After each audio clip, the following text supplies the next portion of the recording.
My name is Tree.mc, and I'm a deep thinker. Perception is like our own reality type shit. People think there's a set reality, and they're like, "Oh, my life is just so bad. So many negative things is going on." But if you think about it, that's your own brain causing that reality. I agree with you on that, but at the same time, you have to understand that everything and everyone around you is thinking completely different than you are. It's like they all have a different perception of reality as a whole, bro. Like, people will never see you the same way you see yourself. So it's like if you think that you're like good at like let's say for example lifting weights, bro, like lifting heavy weights, going to the gym and all that type of stuff, and you're like getting bigger, right? Other people might never even notice that, and they might think that you're just a twig, bro. You're just annoying. Like they will not even focus on that. You know what I mean? So it's kind of like when you put your focus on something, it kind of accumulates everything around you. You know, it just becomes your reality. That's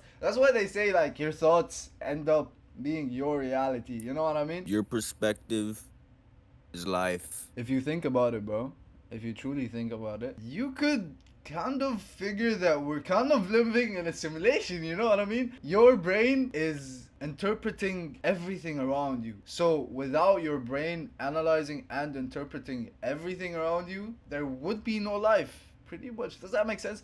It's like your eyes are not really seeing things in front of you. The photons and the whatever go into your like cornea and then into your I don't know cortex, whatever inside your brain to transform these informations and images and all of that, just so you could have a perception which isn't actually there. I'm not even gonna lie, bro. I don't even I'm believe in my therapy, own bro. therapist. Your mind is your therapy, your mindset. But if you truly think about it, bro, what therapy does or what therapists do when someone is in a really really big problem, right? If they are at a low vibration, see, I'm kind of like a spiritual person, so when someone is at a low vibration, they tend to not really think in different perspectives right then and there. So it's like if you're really angry or you're feeling some type of way, like a really strong emotion, you will basically never see an exit out of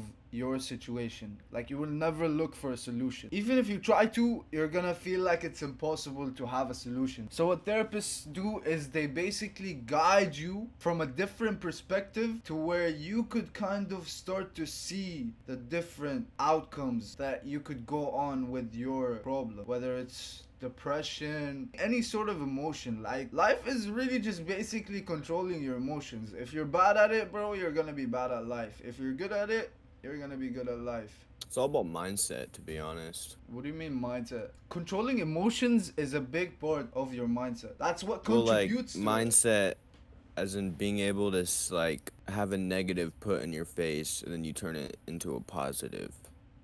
That's like mindset.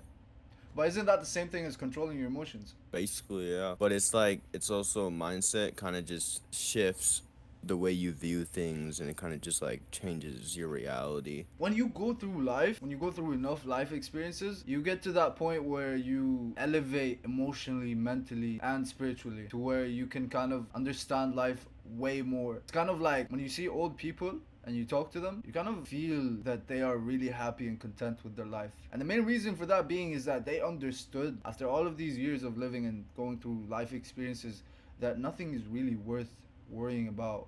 Nothing is worth wasting time over. If you truly think about it, nothing really matters, bro. Yeah, I can just go like jump off a cliff right now. People view things through images, even yourself. You look at a mirror, your eyes are projecting an image to your brain that then processes that it is you. But if you think about it, you kind of understand that. Let's say if you look in the mirror and you think like you have a fire outfit, right? This is just a weird example, bro.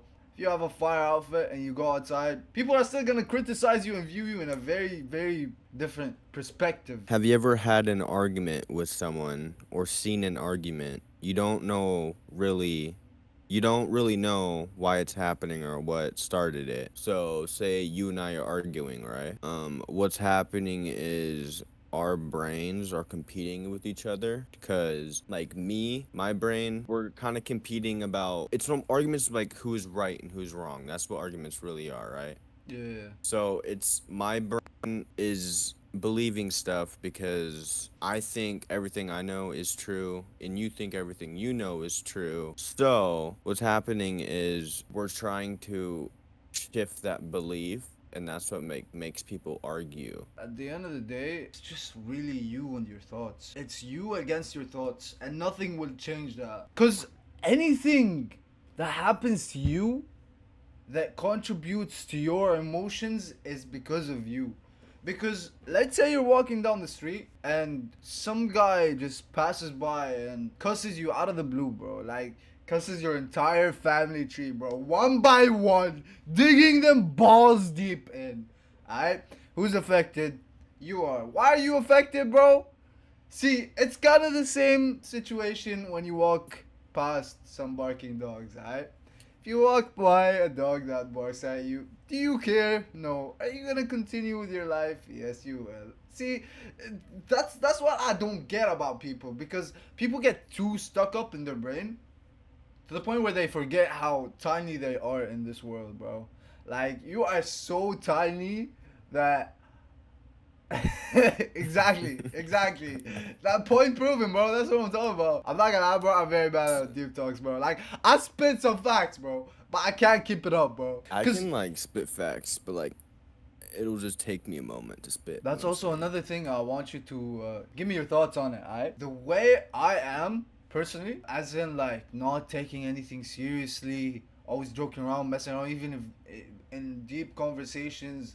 Things we're not supposed to mess around in, you know? Things we're supposed to be dead serious about, I joke about. I remember one of my friends 2 years ago told me that this could be a coping mechanism. Now, I was like really shocked. I was like, what the fuck does that mean, bro? What is coping mechanism? And then they were like, when you've been through so much trauma, you build a coping mechanism to where you never let negativity into you. It's kind of like when you face any negativity, you just laugh it off. You just joke around. So it got so bad to the extent where it's accumulating all of my other conversations. It's interfering with everyone and everything I talk about and talk to. What do you think about that? Do you think that's the case, or do you think I just don't really take anything serious? I'm just like having fun. I think that has to do with just like mental strength. Yeah, it's like you're mentally mature. Like there can be this fat bitch who gets called fat and she starts crashing out. That bitch is not mentally strong. But say there's another fat bitch who gets called fat and she just doesn't care. See what I mean? Okay. I don't know why you Mental use that, that though. I don't know why you use that, though. I have nothing to do with that, bro. normally when you like see a fat bitch and you call her fat or do anything with weight, they'll crash out. Okay. So what you were telling me is, see, this is where we're gonna have a argument right now. I told you that this could, hey, don't look at me like that. I'm gonna look. Let's say I was actually going to two therapists. Alright, one of the therapists is you, and the other therapist is another therapist. That is taking things from a different approach. The other therapists tell me it's a coping mechanism. You've been through so much, it's trauma, I don't know what. And then I come to you, and you're my other therapist. You're like, no, you're just mentally strong, or you're mentally incapable of certain things and whatnot. Don't you think that's kind Everyone's of the capable of same everything. thing? Don't you think that's kind of the same thing as you thinking that you have depression, but then when you go to a therapist, they double down on you and they're like, yeah, you have depression, you have this, you have that, you have that. But in reality, it could just be a tough time and it was gonna pass either ways and it was gonna elevate you